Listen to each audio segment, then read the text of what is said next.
Alors, on va continuer sur l'espérance. Vous connaissez l'acte d'espérance maintenant par cœur. Sinon, je désespère. Mon Dieu, j'espère avec une ferme confiance que vous me donnerez par les mérites de Jésus-Christ votre grâce en ce monde et le bonheur éternel dans l'autre, parce que vous l'avez promis et que vous tenez toujours vos promesses. Bon. Alors, la dernière fois, donc, on a parlé des ennemis de l'espérance. Là, ça sera plutôt les aides de l'espérance. Qu'est-ce qui nous aide à espérer ? Avant d'entrer dans les choses que je vais vous dire, et je repars de la dernière citation que j'ai prise la dernière fois pour ne pas vous laisser sur la désespérance, justement. C'est Saint Paul qui dit que le Dieu de l'espérance vous donne en plénitude, à vous qui croyez, la joie et la paix, afin que vous débordiez d'espérance par la puissance de l'Esprit Saint. Alors, l'espérance, bon, il y a certainement des efforts à faire, etc., mais c'est d'abord un don de l'Esprit Saint, de jamais perdre ça de vue, que avant d'être quelque chose qui est de nous, c'est d'abord quelque chose qui nous est donné par Dieu. Alors, avant de vous dire plein de choses qu'il faudrait faire, et c'est bien de... Voilà. Donc, ça veut dire, donc c'est un don de l'Esprit Saint, mais après, pour nous, il faut quand même travailler un petit peu si on veut grandir dans l'espérance. Ça ne vient pas tout seul non plus.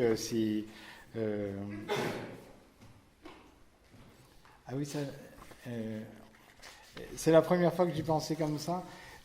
C'est tout bête, ce que je vais vous dire.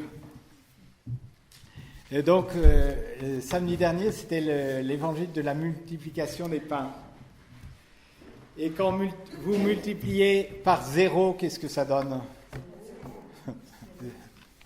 Ça fait toujours 0. Ça veut dire qu'avec la grâce de Dieu, c'est un peu ça. Il faut quand même donner un petit quelque chose de notre côté. Bon Dieu, il peut multiplier à foison après, mais si nous, ça reste 0, ben ça restera 0 aussi. Donc la multiplication, il faut toujours quelque chose pour multiplier. Même si c'est pas grand-chose, lui, il peut multiplier par 1 million, ou voilà. Mais si vous êtes toujours à 0, ben ça sera toujours 0. C'est pas plus compliqué que ça. Donc l'espérance, c'est le bon Dieu qui vous la donnera, mais en même temps, voilà, il faut que vous donniez quand même 5 pains et 2 poissons, il faut que vous donniez un petit quelque chose pour que, voilà, que au moins votre bonne volonté, ou voilà. Bon. Alors, je vais essayer de vous dire 4 choses. 4 choses qui aident, aujourd'hui en tout cas, 4 choses qui aident dans le sens pour progresser dans l'humilité. D'abord la prière, ce sera la première chose parce que c'est dans la prière que l'espérance s'approfondit, se fortifie, donc la prière, je vais en parler un petit moment. Après, la pauvreté. Alors, je ne sais plus si j'avais donné cette citation du pape François la dernière fois. L'espérance n'est pas une vertu pour les gens qui ont l'estomac plein. Autrement dit, si on n'a pas besoin, ben voilà, l'espérance, il faut ressentir un certain besoin ou percevoir un certain besoin, avoir un certain besoin et après le percevoir. Donc la prière, la pauvreté, qui rejoint un peu la pauvreté, l'humilité. Parce que si on ne veut pas se faire aider, ben le bon Dieu, il nous laisse... voilà, il faut accepter de recevoir aussi. Et ça demande pour une part de l'humilité. Et puis la 4e chose, si on a le temps, je vais parler un peu de l'action. C'est un peu ce que je vous ai dit dès le début. Voilà. Pour espérer, ben, il ne faut pas rester non plus assis complètement. Il ne faut pas rester complètement passif. Et il y a un petit quelque chose à se mettre en route quelque part pour... voilà. Alors, il y a d'autres choses, vous savez que donc Benoît XVI, dans son encyclique sur l'espérance, nous donne 2 autres lieux d'apprentissage de l'espérance. Il parle de la souffrance comme un lieu d'apprentissage de l'espérance. Alors ça sera la prochaine halte spirituelle, le lien entre l'espérance et la souffrance. Et il parle du jugement dernier, comme comme lieu d'apprentissage de l'espérance. Alors on parlera du jugement dernier, de la vie éternelle, etc. Donc dans la halte spirituelle du mois d'avril. Et puis, ça il n'en parle pas directement, mais on parlera aussi de Marie au mois de mai et des saints, parce que l'espérance, on n'est pas tout seul, et de pouvoir s'appuyer sur... alors que je cite quelque chose, il me semble, de la préface des saints. Dans leur vie, tu nous procures un modèle, dans la communion avec eux, une famille, dans leur intercession, un appui. Donc, ils nous aident à espérer aussi. Ce que Dieu a pu faire en eux, il peut le faire en nous, et puis ils intercèdent pour nous, donc c'est très bien. Voilà, c'est bon. Maintenant, on démarre donc sur le premier des 4 points d'aujourd'hui, sur la prière.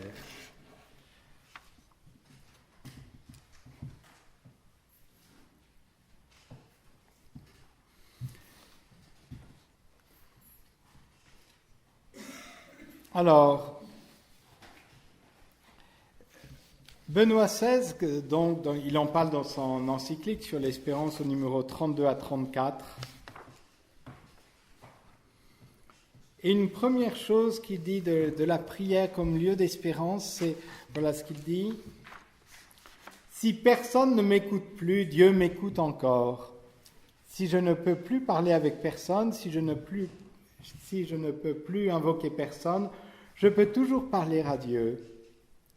S'il n'y a plus personne qui peut m'aider, là où il s'agit d'une nécessité ou d'une attente qui dépasse la capacité humaine d'espérer, lui peut m'aider. »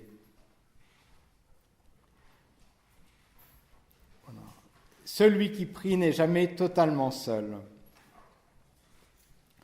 Alors, déjà, je pense qu'une aide, justement, dans l'espérance, c'est de savoir que Dieu est là. Vous connaissez sans doute le cardinal Van Thuan, qui est un Vietnamien, comme le nom l'indique, François-Xavier Van Thuan, qui, alors il est mort en 2002, si mes souvenirs sont bons, ou quelque chose comme ça, et en tout cas, c'est quelqu'un qui était assez remarquable. Il était 13 ans en prison, dont 9 années d'isolement. Donc, et pour lui, voilà ce qui l'a aidé à ne pas perdre la tête, c'est aussi de savoir que Dieu était présent. Le fait, bon, il était en isolement, donc tout seul, à certains moments, il avait une cellule complètement noire, avec aucun éclairage, tout ça, avec beaucoup d'humidité, etc. Il s'est dit, il faut... Alors, il se rappelait les prières, il avait une mémoire prodigieuse, donc il s'est reconstitué un petit peu et puis, il faisait un pas en avant, un pas en arrière pour faire un peu d'exercice, mais il n'avait pas beaucoup plus de place que ça pour bouger. Donc, vous voyez les circonstances, tout seul. La seule chose, c'est qu'il voyait une main passer un plat, mais à un moment, il s'adressait à lui, après, puis une parole, tout ça. Mais il avait quelqu'un pour parler, parce qu'il avait la foi et il parlait à Dieu. C'est ça qui l'a empêché de devenir fou dans cette prison.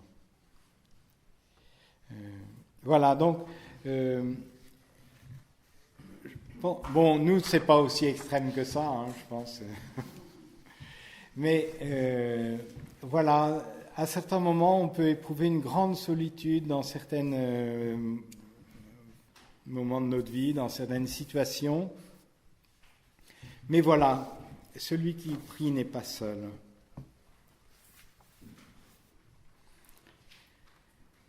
Deuxième élément concernant la prière, c'est qu'on voit beaucoup dans les psaumes, mais c'est de faire mémoire et qui nourrit notre espérance, c'est faire mémoire des bienfaits de Dieu. Alors il y a un certain nombre de psaumes qui vont dans ce sens-là. Le psaume 136, par exemple. Alors après, je m'y perds toujours un peu dans la... 136, c'est la numérotation de l'hébreu. C'est pas c'est 135 dans la numérotation liturgique. Alors c'est tout... 136 dans votre Bible. Habituellement, dans la Bible, c'est la numérotation en hébreu. Bon, vous le connaissez tous, hein, ce psaume. C'est « Rendez grâce au Seigneur, il est bon, car éternel est son amour. Rendez grâce au Dieu des dieux, car éternel est son amour. » Et après, il se remémore toutes les merveilles. Lui seul a fait des merveilles, éternel est son amour. Il fit les cieux avec sagesse, hein, le Créateur. Éternel est son amour. Il a fermé la terre sur les eaux. Éternel est son amour. Et c'est intéressant, dans cette prière d'action de grâce, on se remémore les bienfaits de Dieu. Et on a besoin de se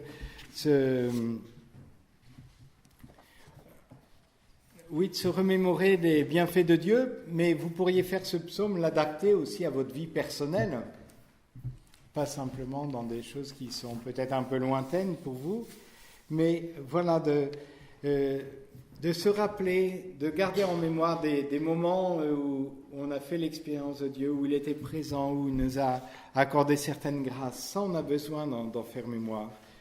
Ces moments aussi, c'est cette mémoire qui nous aide à passer des moments quelquefois plus difficiles.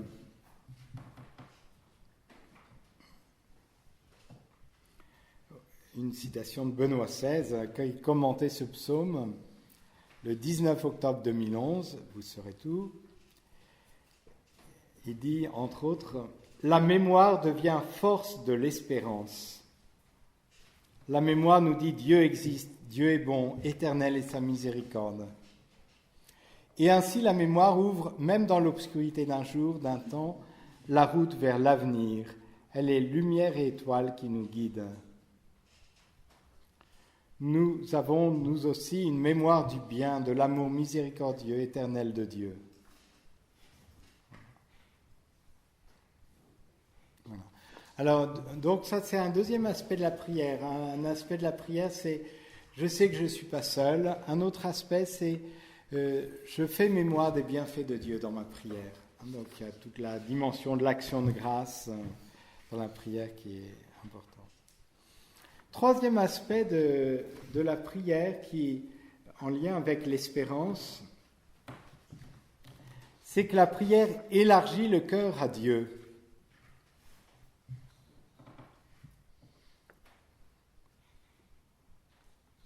Et le pape Benoît citait saint Augustin qui faisait une relation entre la prière et l'espérance, et il définissait la prière comme un exercice du désir. Mais son cœur est trop étroit pour la grande réalité qui lui est assignée. Il doit être élargi. C'est ainsi que Dieu, en faisant attendre, élargit le désir. En faisant désirer, il élargit l'âme. En l'élargissant, il augmente sa capacité de recevoir. Alors il prend une image d'un seau qu'on veut remplir de miel, symbole de la tendresse de Dieu, de sa bonté. Mais si tu es rempli de vinaigre, où mettras-tu ce miel ? Le vase, c'est-à-dire le cœur, doit être d'abord élargi et ensuite nettoyé, libéré du vinaigre et de sa saveur. Cela requiert de l'effort, coûte de la souffrance, mais c'est seulement ainsi que se réalise l'adaptation à ce à quoi nous sommes destinés. Donc la prière qui élargit le cœur à Dieu. Alors quelquefois on patiente dans la prière, mais c'est pas en vain, ça nous permet de nous élargir. Mais c'est pareil avec vos enfants, quelquefois s'ils font un caprice pour une petite chose, c'est bien de leur apprendre à attendre aussi pour élargir leurs désirs et pas se concentrer juste pour des choses trop modestes. La prière élargit aussi le cœur aux autres. L'homme ne devient pas libre seulement pour Dieu, mais il s'ouvre aussi aux autres. Prier ne signifie pas sortir de l'histoire et se retirer dans l'espace privé de son propre bonheur. La façon juste de prier est un processus de purification intérieure qui nous rend capables de Dieu et de la sorte capables aussi des hommes. À plusieurs reprises dans son encyclique sur l'espérance, Benoît XVI nous dit que l'espérance est devenue quelque chose d'un peu trop individualiste, un peu trop dans ma relation avec Dieu. mais il y a une dimension dans la parole de Dieu, il y a vraiment une dimension communautaire de l'espérance. Ce n'est pas moi tout seul avec le bon Dieu, et on le retrouve dans la prière. Pour que notre prière soit tout à fait authentique, pour le moins, il faut que les autres ne soient pas exclus de notre prière. Alors, ça, c'est le minimum. Et au contraire, qu'ils soient présents dans notre prière, c'est encore mieux.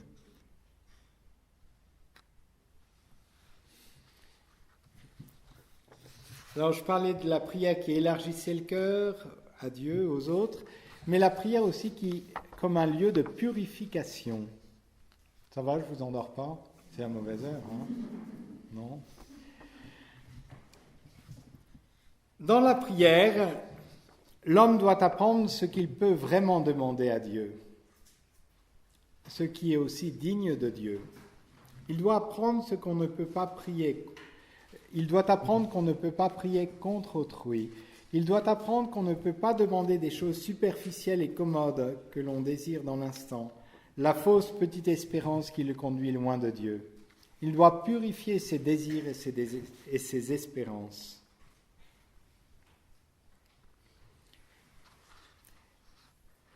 Alors bon, ça fait mal quelquefois un peu cette purification de... Voilà, parce que... et la prière de demande, le sens de la prière de demande, c'est pas faire pression auprès du bon Dieu pour que à tout prix il nous accorde ce qu'on... C'est en même temps, il y a des allers-retours dans la prière de demande. Quand il ne répond pas exactement comme on pense, c'est de s'ouvrir, mais peut-être que tu veux me donner autre chose ou autrement. C'est pas faire une fixation sur quelque chose et puis bouder tant que je ne l'ai pas et rester bloqué là-dessus. Hein. Donc il y a un aller-retour dans notre prière avec Dieu. C'est vraiment une relation avec Dieu, cette prière. Hein, c'est pas un monologue où voilà, je dis les choses à Dieu et puis j'attends que... non, et c'est aussi écouter quelquefois dans son silence. Son silence veut quelquefois me dire quelque chose aussi. Autre dimension, toujours en lien là, entre la prière et l'espérance, c'est que la prière, c'est à la fois quelque chose de tout à fait personnel et à la fois, c'est bon de pouvoir s'appuyer sur la prière de l'Église. Et le pape Benoît se réfère une fois encore au cardinal Van Tuan, qui, à certains moments, dans sa prison, il ne savait plus comment prier. La seule chose qu'il pouvait dire, c'était des prières qu'il connaissait par cœur, le Je vous salue Marie, Notre Père.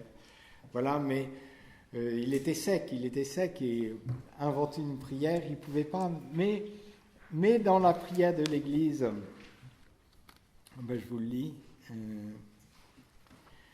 Donc ce cardinal a raconté comment dans sa vie, il avait eu de longues périodes d'incapacité de prier. Et comment il s'était accroché aux paroles de la prière de l'Église, au Notre Père, à l'Ave Maria et aux prières de la liturgie.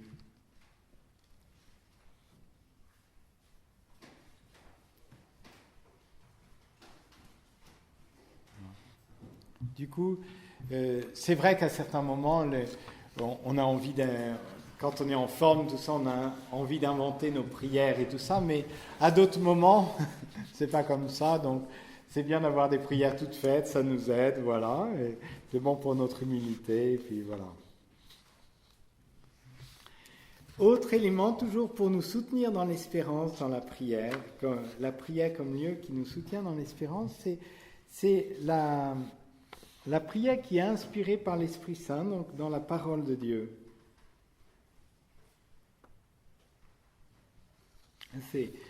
C'est saint Paul qui dit dans l'Épître aux Romains que l'Esprit Saint vient au secours de notre faiblesse, car nous ne savons que demander pour prier comme il faut. Alors c'est aussi par la parole de Dieu que le bon Dieu va nous façonner. Alors je vous cite...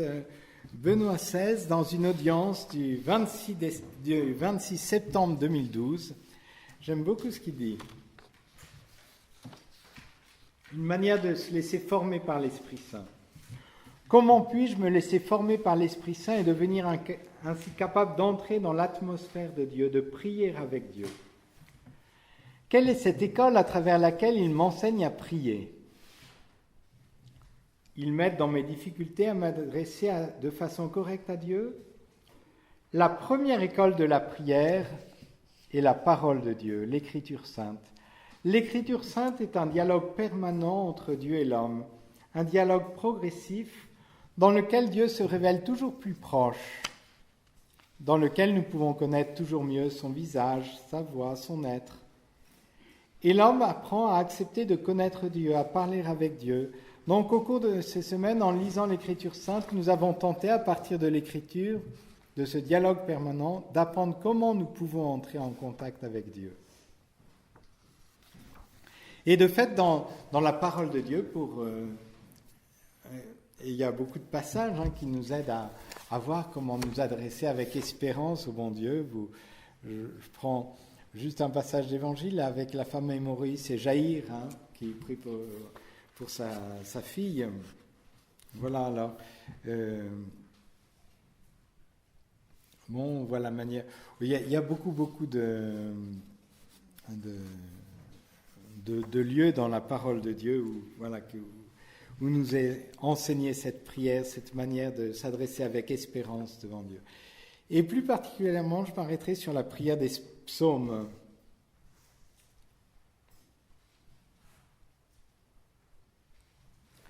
Alors là, dans une autre catéchèse, Benoît XVI dit quelque chose de très intéressant sur les psaumes. C'était le 22 juin 2011.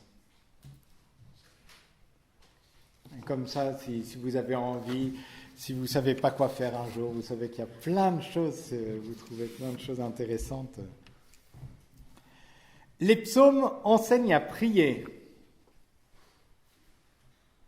Je ne vous lis pas tous, sinon je vais vous saouler, mais ils sont une école de la prière. Alors, il advient quelque chose d'analogue lorsque l'enfant commence à parler. C'est-à-dire qu'il apprend à exprimer ses sensations, ses émotions, ses besoins avec des mots qui ne lui appartiennent pas de façon innée, mais qu'il apprend de ses parents et de ceux qui vivent autour de lui. Ce que l'enfant veut exprimer est son propre vécu, mais le moyen d'expression appartient à d'autres. Et lui, peu à peu, s'en approprie. Les mots reçus des parents deviennent ses mots, et à travers ces mots, il apprend aussi une manière de penser et de sentir.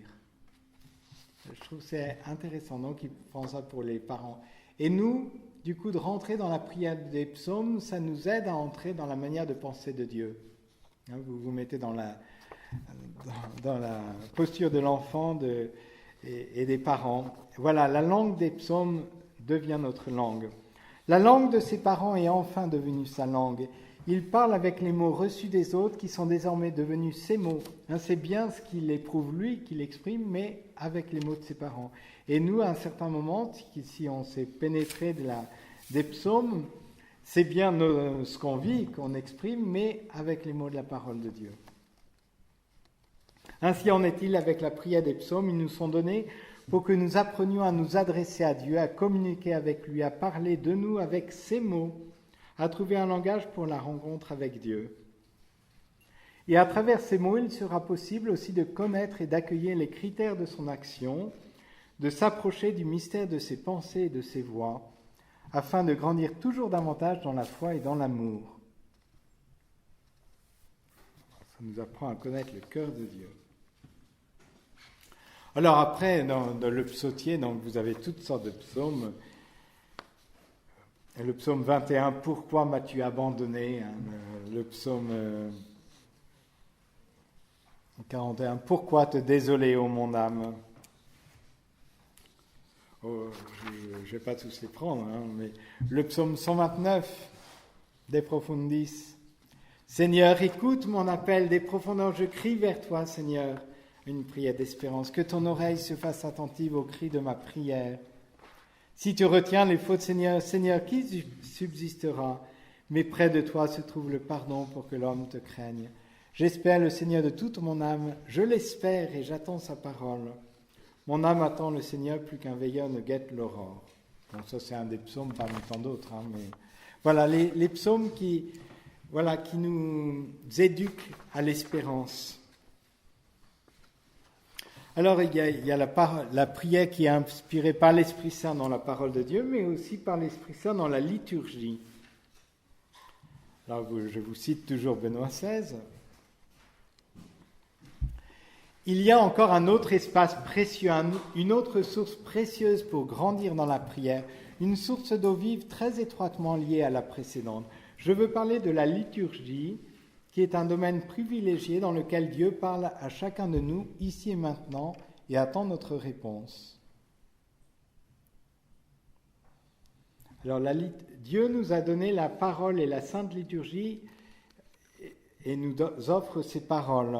Nous devons entrer à l'intérieur des paroles, dans leur signification, les accueillir en nous, nous mettre en harmonie avec ces paroles. La liturgie est éducatrice aussi, pas seulement les psaumes, mais voilà, la liturgie. Voilà. Bon, pour la prière, je ne vais pas vous en dire plus. Ça va ? Alors, je vais vous parler un peu maintenant du deuxième point, c'est la pauvreté. La pauvreté et la sobriété. Donc, il y a différents ingrédients dans l'espérance, on pourrait dire. Et si on veut grandir dans l'espérance, il faut travailler aussi sur d'autres choses à côté. Et sur cette pauvreté intérieure, mais aussi extérieure. Il ne s'agit pas d'être dans la misère, bien sûr, mais parce que j'avais cité ce psaume la dernière fois. Non, c'est le psaume, j'ai oublié le numéro.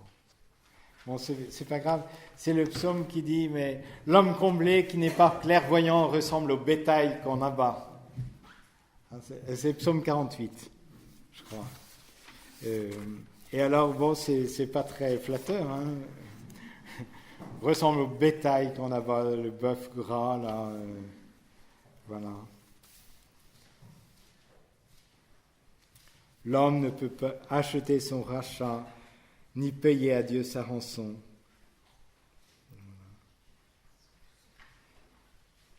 Bon, en tout cas, donc, pour dire que si... De fait, c'est tout simple, hein, dans les pays riches, on n'a pas beaucoup d'espérance. Globalement, il y a plus d'espérance dans les pays pauvres que dans les pays riches. Ça veut dire que c'est important la pauvreté, pas seulement matérielle, mais aussi matérielle. Alors, je vais vous citer le Père Lamy, c'est notre fondateur. Alors, je ne le cite pas très souvent, mais voilà.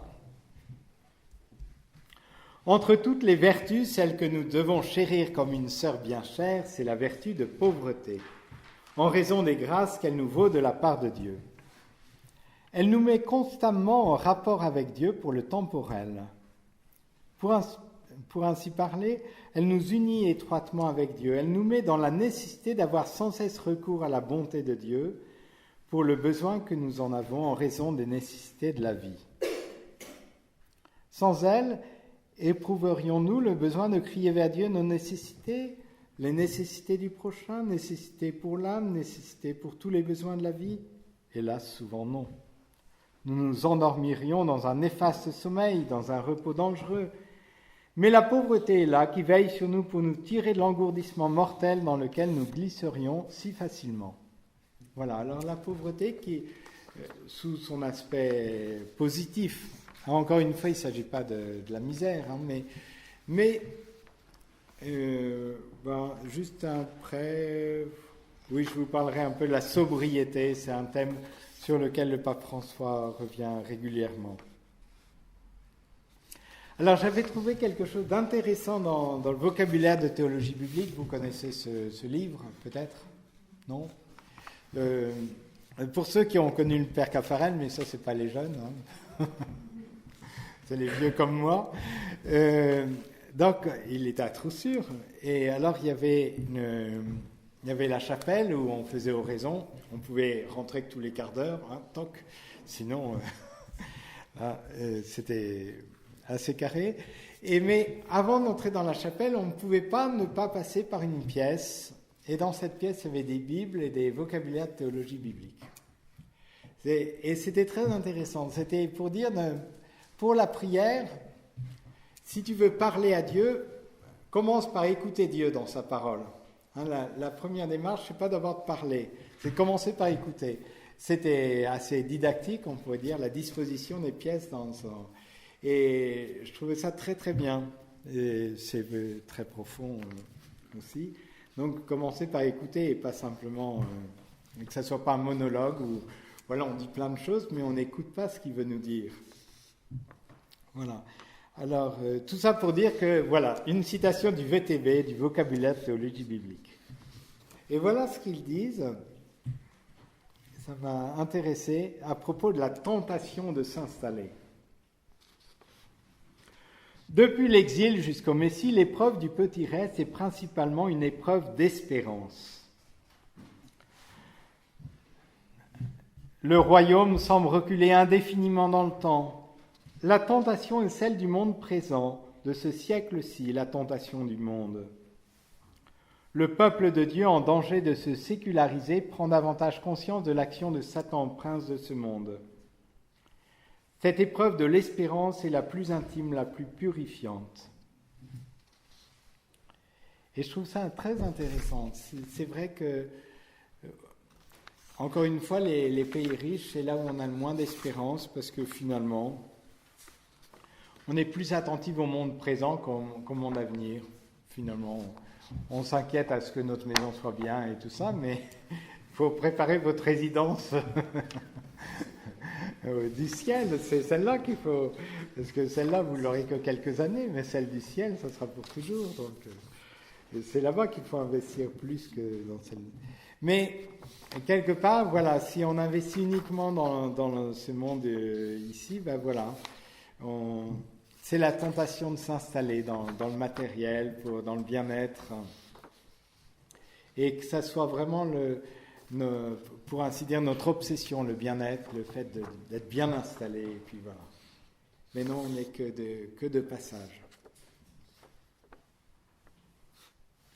On a un exemple dans la parole de Dieu, justement, sur ce danger des richesses, avec le jeune homme riche, qui avait un désir, il voulait avoir la vie éternelle en héritage, mais qu'est-ce que Jésus lui demande ? Vends tout ce que tu as, donne-le aux pauvres, puis viens, suis-moi.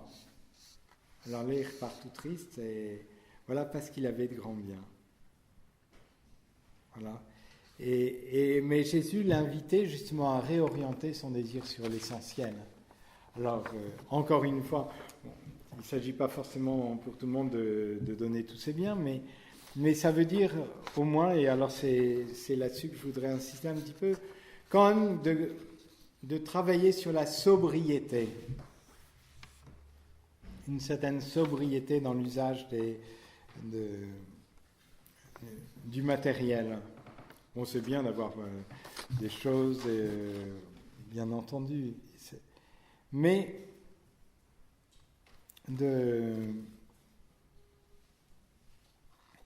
si on n'opte pas pour la sobriété, on aura du mal à espérer vraiment.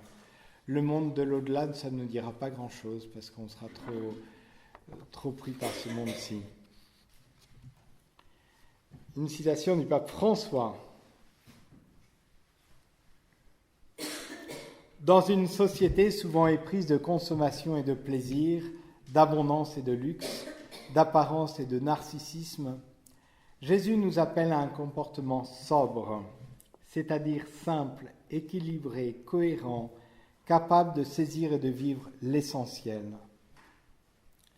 Dans un monde qui est trop souvent dur avec le pécheur et mou avec le péché, il faut cultiver un fort sens de la justice, de la recherche et de la mise en pratique de la volonté de Dieu.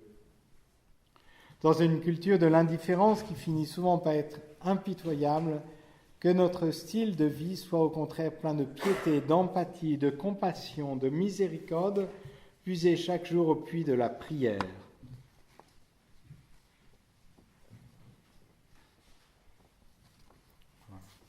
La sobriété. toujours dans ce chapitre sur la pauvreté. Alors, la pauvreté, alors là, je vais bientôt passer à l'humilité, mais déjà, c'est pas uniquement pour ce qui est d'ordre matériel, la pauvreté. Il y a une pauvreté d'ordre spirituel. Il y a des beaux petits livres du père Jacques Philippe, vous connaissez certains livres. Il y en a un, c'est, entre autres, c'est Apprendre à recevoir. Je crois que c'est ça le titre, si mes souvenirs sont bons. Et là, c'est dans un autre. C'est l'espérance, c'est cette attitude de cœur qui nous fait tout attendre du don de Dieu dans la pauvreté spirituelle acceptée et dans la confiance. Il faut réaliser le lien étroit qui existe entre la pauvreté et l'espérance. Tant que nous avons des richesses auxquelles nous nous accrochons, des sécurités, des appuis humains dans lesquels nous mettons notre confiance, nous ne pouvons pas vraiment pratiquer l'espérance qui consiste à ne compter que sur Dieu seul. C'est pourquoi dans sa pédagogie, Dieu permet parfois que nous passions par des appauvissements, la perte de certaines sécurités, voire même des chutes lamentables, pour apprendre finalement à ne compter que sur lui et sa miséricorde. Même dans le domaine spirituel, nous sommes toujours tentés par la richesse. Nous voudrions être sûrs de nous-mêmes, avoir des stocks abondants de grâce, de vertu, de formation, de sagesse, sur lesquels nous appuyer pour affronter tranquillement les difficultés de la vie. Mais par définition même, la grâce ne se met pas en réserve. Elle se reçoit humblement jour après jour. Elle est comme la manne qui nourrissait les Hébreux dans le désert. Quand on voulait en faire des provisions, elle pourrissait. Voilà, donc c'est pas confortable, cette pauvreté spirituelle. Mais j'aime bien aussi ce qu'il dit. Certaines fois, il y a des approvisionnements, il y a des épreuves dans notre vie. Alors bon, on ne court pas après les épreuves, je crois qu'on est tous d'accord là-dessus, mais quelquefois, on remarque quand même, malgré tout, que c'est dans ces moments que peut-être qu'on s'est rapproché le plus de Dieu, parce qu'on était un peu moins anesthésié que dans des moments plus d'abondance et de facilité. Donc après la prière, la pauvreté, j'aborde l'humilité. C'est peut-être inutile que je vous en parle à vous, les saintes femmes.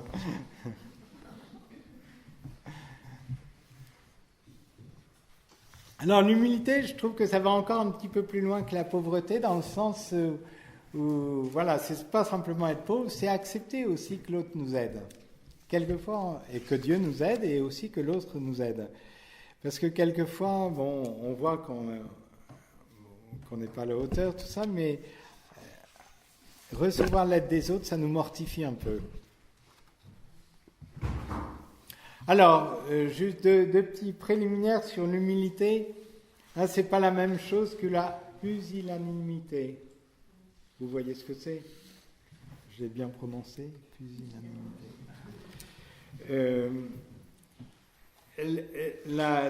L'humilité, c'est pas être nul et tout ça, être le plus nul, c'est pas ça l'humilité. L'humilité, on dit aussi, c'est la vérité.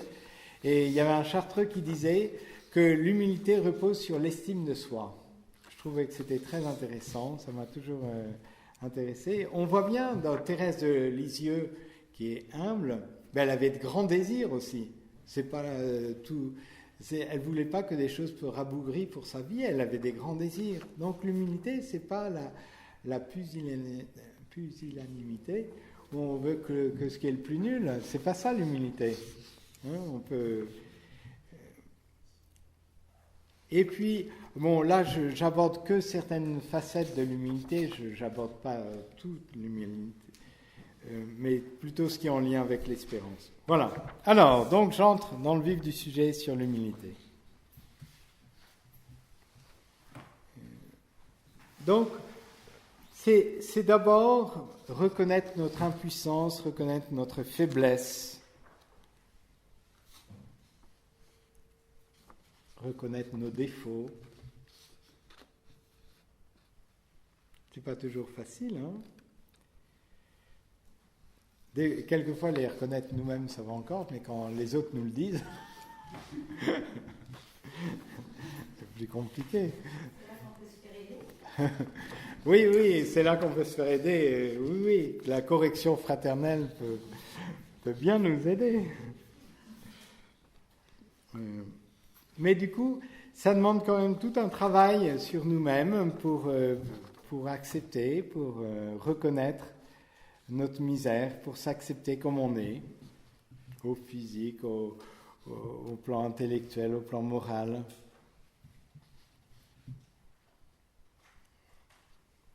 Parce que, et à partir de cette reconnaissance, crier vers Dieu, hein, voilà ce que dit le psaume 34. Un pauvre a crié, le Seigneur écoute, et de toutes ses angoisses, il le sauve. Mais il a fallu qu'il crie parce que, voilà, il avait bien conscience. Ou alors, au psaume 22, il n'a point méprisé ni dédaigné la pauvreté du pauvre, ni caché de lui sa face, mais invoqué par lui, il écouta.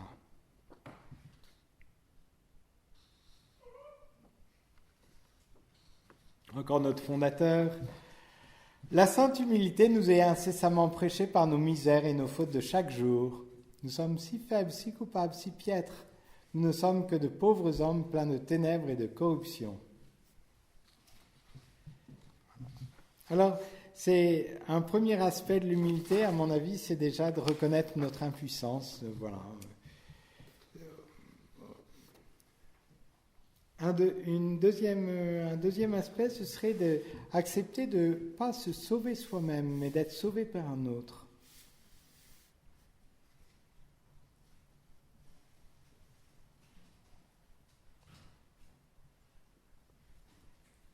C'est Saint Paul qui nous dit aux Éphésiens, « C'est bien par la grâce que vous êtes sauvés, par le moyen de la foi. Cela ne vient pas de vous, c'est le don de Dieu. Cela ne vient pas des actes, personne ne peut en tirer orgueil. » Quelque part dans l'histoire des mérites avec les pharisiens, il y a un peu de ça, quelque part, avec mes efforts, je vais y arriver. Et puis, alors encore une fois, il faut faire des efforts, mais accepter d'être sauvé par Dieu, on ne se sauve pas tout seul. D'être justifié par lui et de ne pas se justifier.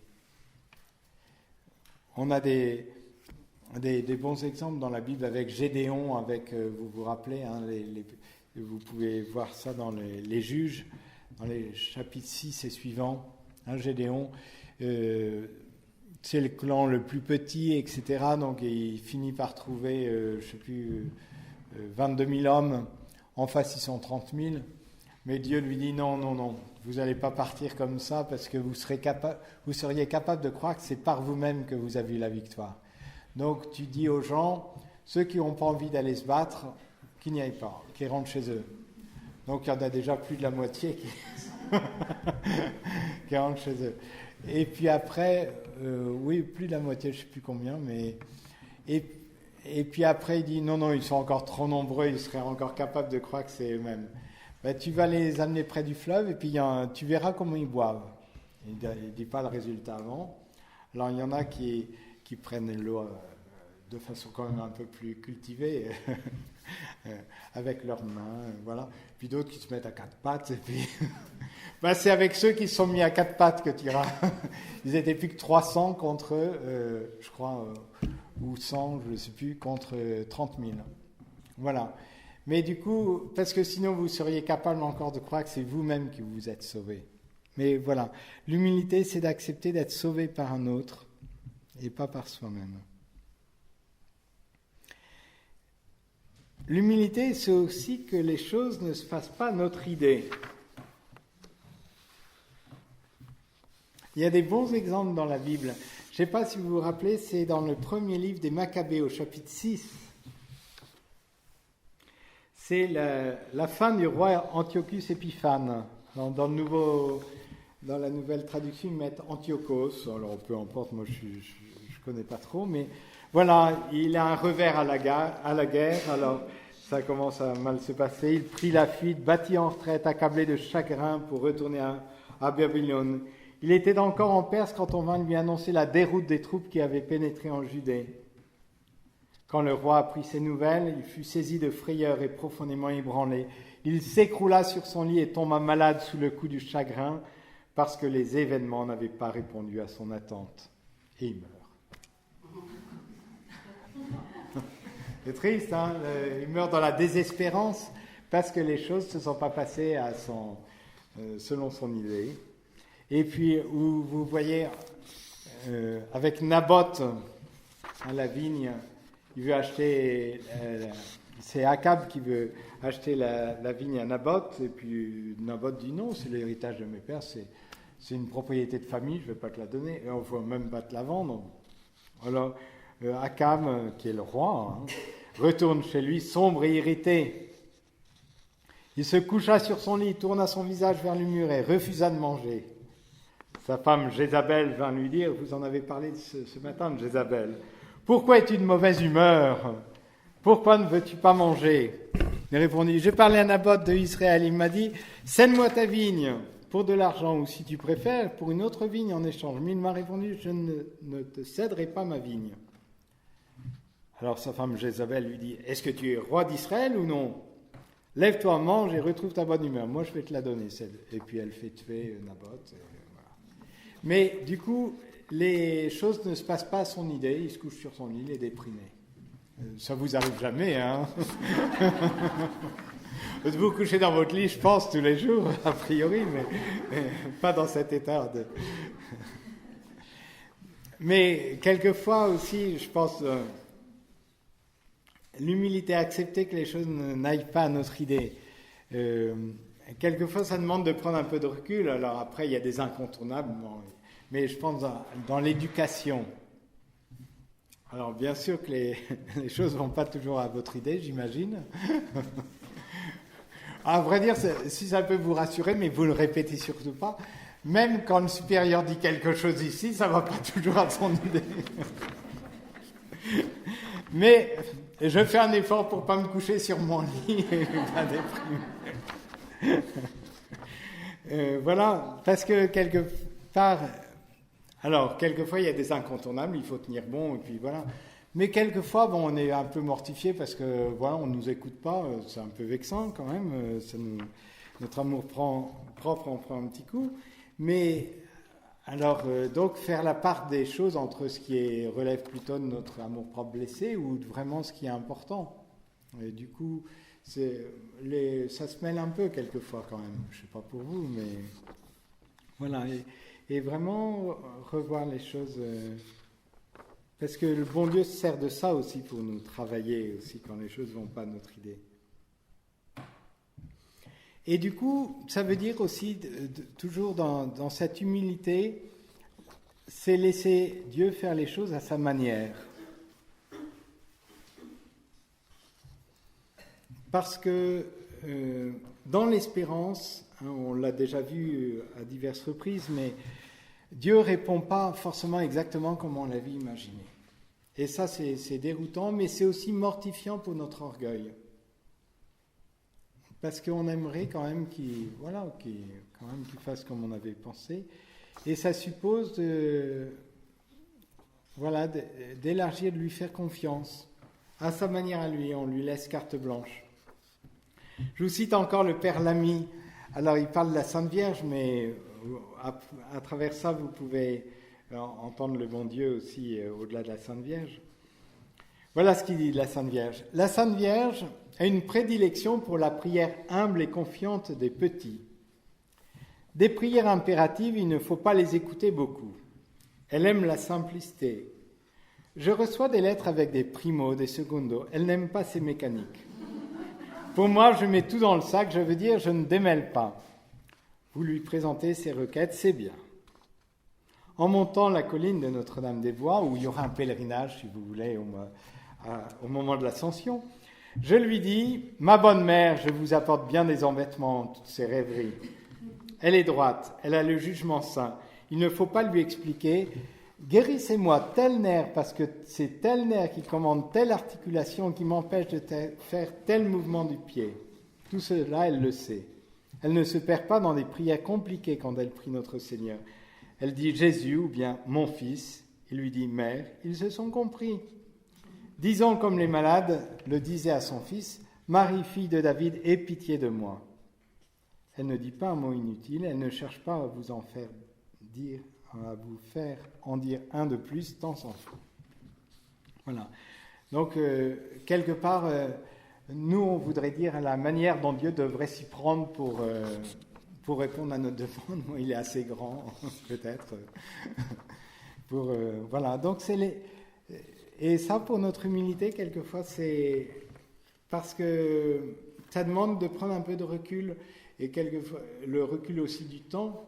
On voit que finalement, avec le recul, Dieu s'y est pris autrement. Je pense à l'entretien des cathédrales, par exemple, ou des églises en France. Bon, on l'avait un peu mauvaise quand même, qu'ils spolient toute l'église et tout ça. Mais maintenant, ils doivent les entretenir. Ce qu'on ne pourrait pas faire. Hein. Alors bon, le bon Dieu sait se servir.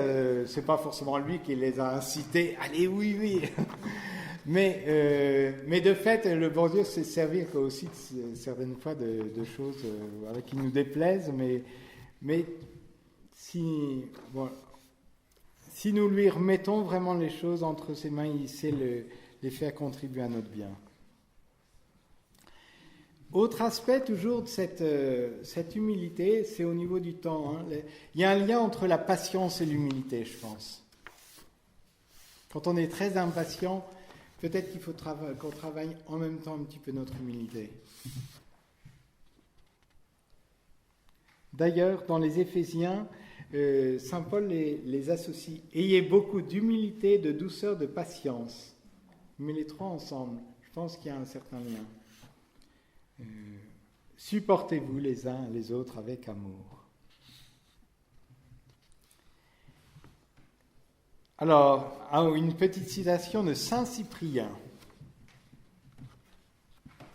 Pour que l'espérance et la foi puissent porter des fruits, la patience est nécessaire. Car ce n'est pas la gloire d'ici-bas que nous recherchons, c'est la gloire future. L'apôtre Paul nous en avertit. Nous avons été sauvés, mais c'est en espérance. Voir ce qu'on espère, ce n'est plus espérer. Voir ce que l'on voit, comment peut-on encore l'espérer ? Mais nous qui espérons ce que nous ne voyons pas, nous l'attendons avec patience. L'attente et la patience sont nécessaires pour l'accomplissement de ce que nous avons entrepris et pour posséder ce que nous espérons et croyons lorsque Dieu nous en fera présent. Voilà, donc cet aspect de l'humilité qui a un lien avec la patience. Bon, voilà, le temps de Dieu qui n'est pas le nôtre. Alors, dans la Bible, on voit de fait qu'il suffit de feuilleter la Bible, qu'il y a très très fréquemment un lien entre l'humilité et la grâce. Je vais vous faire quelques citations. Bon, déjà, on le voit dans des personnages comme Jean-Baptiste, qu'il croisse et que je diminue. On le voit en Marie, l'humble servante du Seigneur. Bon, mais on le voit aussi avec le publicain qui repart justifié, tandis que le pharisien, il repart chez lui comme il était. Voilà. Donc on le voit. Mais on le voit... alors, qu'est-ce que je vais vous citer ? Parce qu'il y a beaucoup de... je ne peux pas tout prendre. Alors, ça, c'est un extrait du psaume 32. « Dieu veille sur ceux qui le craignent, qui émettent leur espoir en son amour. » Voilà. Il faut que je passe quelques petites choses. Alors, dans Saint Pierre, Dieu s'oppose aux orgueilleux, aux humbles, il accorde sa grâce. Abaissez-vous sous la main puissante de Dieu pour qu'il vous élève en temps voulu. Déchargez-vous sur lui de tous vos soucis puisqu'il prend soin de vous. Dans la première épître à Saint Pierre, au chapitre 5, versets 5 et 6. Et cette expression, Dieu s'oppose aux orgueilleux, aux humbles, il accorde sa grâce, vous le retrouvez chez Saint Jacques, au chapitre 4 de Saint Jacques. Voilà. ou vous le retrouvez d'une autre manière, mais dans le psaume 137. Si haut que soit le Seigneur, il voit le plus humble, de loin il reconnaît l'orgueilleux. Ou les Proverbes au chapitre 3. Le Seigneur se moque des moqueurs, aux humbles il accorde sa grâce. Ou dans le Magnificat. Déployant la force de son bras, il disperse les superbes, il renverse les puissants de leur trône, il élève les humbles. Voilà, on voit bien que Dieu se plaît vraiment à accorder sa grâce à ceux qui sont humbles. Hein, c'est l'acte d'espérance, vous vous rappelez ? Mon Dieu, j'espère avec une ferme confiance que vous me donnerez par les mérites de Jésus-Christ votre grâce. Mais si je ne suis pas humble, pas de chance, ça ne marche pas. Voilà. Alors, il y a des auteurs aussi qui parlent du pouvoir de l'humilité sur le cœur de Dieu.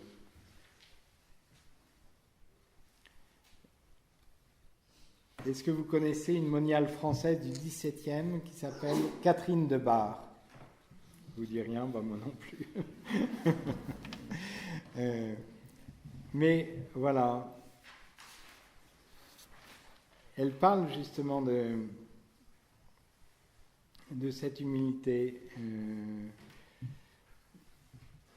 Nous ne savons pas, ou nous ne voulons pas savoir, le secret de ravir le cœur de Dieu. Abaissez-vous et méprisez-vous en vous-même, non en parole, mais en fond de vérité.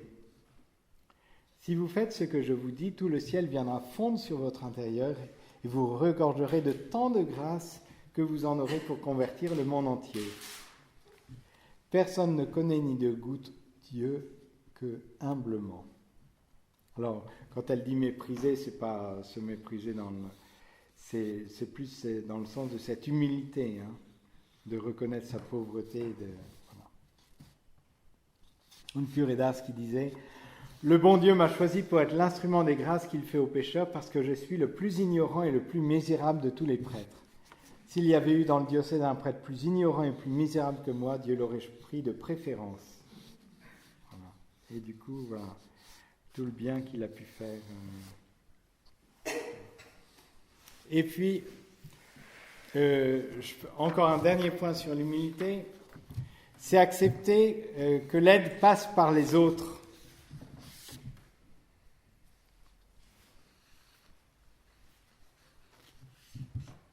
Parce que quelquefois on aime bien que Dieu vienne nous sauver, mais souvent Dieu aime passer par les autres. Vous connaissez l'histoire du curé qui est en train de se noyer ?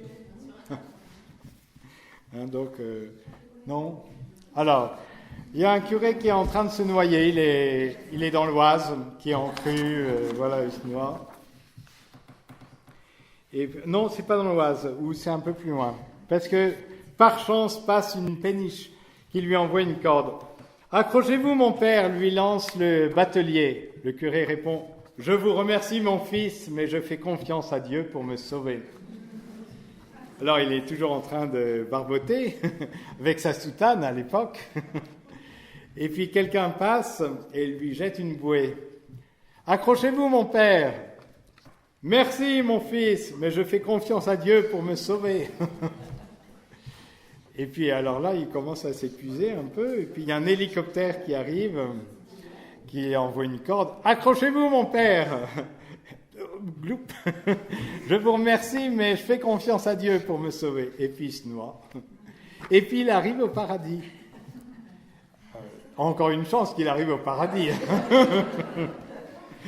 Alors il rencontre le bon Dieu et lui dit « Mais alors, tu m'as laissé tomber tout à l'heure, mais je t'ai envoyé une péniche. » Et puis un hélicoptère. Alors le bon Dieu il nous envoie aussi des gens, quelquefois, son aide nous arrive, voilà, mais quelquefois on voudrait peut-être que ça se passe d'une autre manière, et puis voilà. Ben, je vais m'en arrêter peut-être là pour aujourd'hui. Le 4e point, ce sera pour la prochaine fois, comme ça, sur l'action. Hein, parce que sinon, je vous laisse poser des questions, ça va comme ça, ou je peux y aller, mais...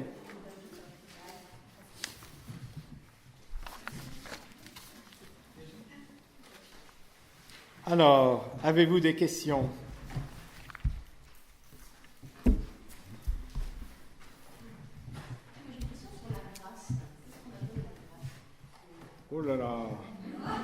là là. Ah oui. Alors, la grâce, souvent, on considère que c'est une aide de Dieu, un Dieu qui vient à notre aide, qui... Bon, la grâce, il y a deux niveaux de grâce, hein, ce qu'on appelle la grâce qui nous rend enfants de Dieu, qui fait que... Voilà. Et puis après, il y a des... qui touchent plus notre être lui-même. Et puis après, il y a des grâces plus ponctuelles, on pourrait dire, pour certaines situations. Alors Dieu nous donne une grâce plus particulière pour affronter dans telle situation dans notre vie. Donc, alors, la différence, si tu veux, avec les protestants, c'est que pour les catholiques, la grâce, c'est vraiment Dieu qui nous rejoint vraiment dans notre être. Quand on est baptisé, on est vraiment enfant de Dieu et on est purifié, on est parfaitement rénové. Notre nature est blessée mais pas corrompue et on est parfaitement... oui, on est vraiment dans la grâce. En tout cas, certains courants chez les protestants pensent que la grâce, c'est Dieu qui nous voit bien. On reste de la pourriture derrière, mais Dieu ne nous en veut pas. Il nous voit à travers son Fils. Et du coup, il nous accueille. L'image qu'il pouvait prendre, c'était la procession de la fête Dieu. Il y avait des tas de fumier. Alors, comme ce n'était pas très digne, on mettait des fleurs dessus, voilà, pour quand on passait le Saint-Sacrement. Comme ça, on voyait que les fleurs, on ne voyait pas le fumier qui était derrière. Alors, pour eux, on reste du fumier. Mais le sang de Jésus nous recouvre et du coup, Dieu nous aime en aimant son Fils en nous.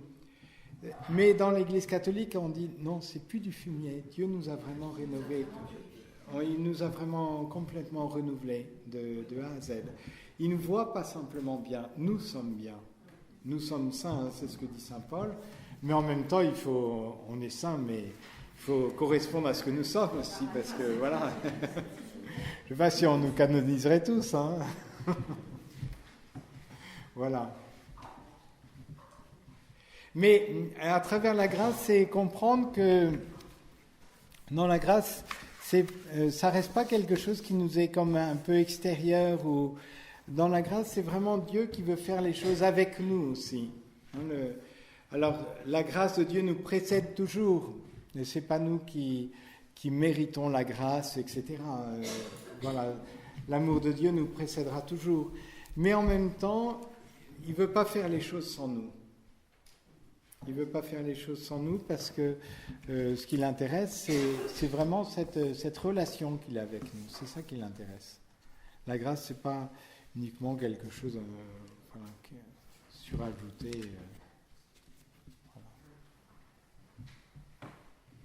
Voilà. D'autres questions?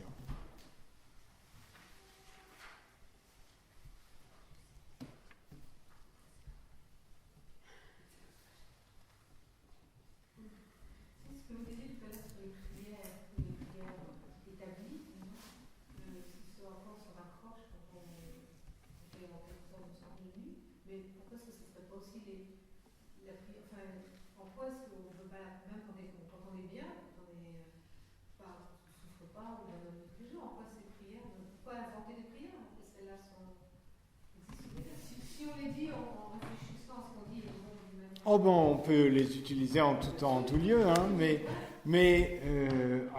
c'est très bien. Mais après, la prière, c'est quelque chose de très personnel. Certains, quelquefois, prient avec leurs mots. Il y a une grande liberté dans ce domaine-là de la prière, et c'est pas du tout nul de reprendre une prière toute faite. Chacun fait comme... c'est comme dans nos relations humaines, on peut prendre un dialogue, voilà, des choses assez, voilà, qui sont reprendre des choses qui existent déjà, ou alors on peut vraiment innover et puis dire ce qui nous passe par la tête et puis voilà. il n'y a pas une qui est mieux que l'autre, c'est différent. Mais l'important, c'est de s'adresser à Dieu encore là. C'est de s'adresser à Dieu, le moyen. Il y en a qui sont plus inspirés que d'autres, il y en a moins après. Bon, on prie avec ce qu'on est aussi. Et puis dans notre vie, ça change à un certain moment. Il y a des moments. Je pense que c'est bien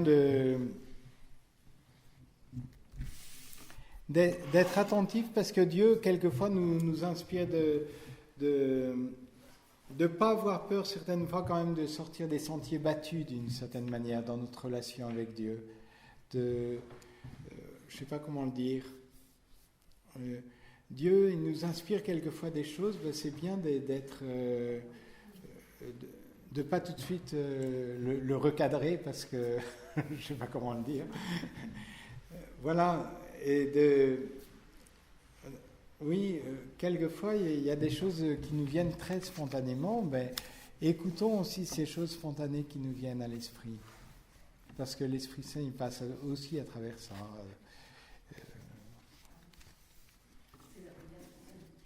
Oui. Ben oui, tout à fait. Vous nous dites que la grâce ne vous passerait qu'un rosaire. Mais comme on sait ni le jour ni l'heure, quand elle viendra, je pense qu'on peut prier d'avance quand même pour qu'il nous aide à ce moment-là. Ah bah oui. Mais on peut prier d'avance, ça c'est clair. Mais en même temps, tant qu'on n'est pas arrivé...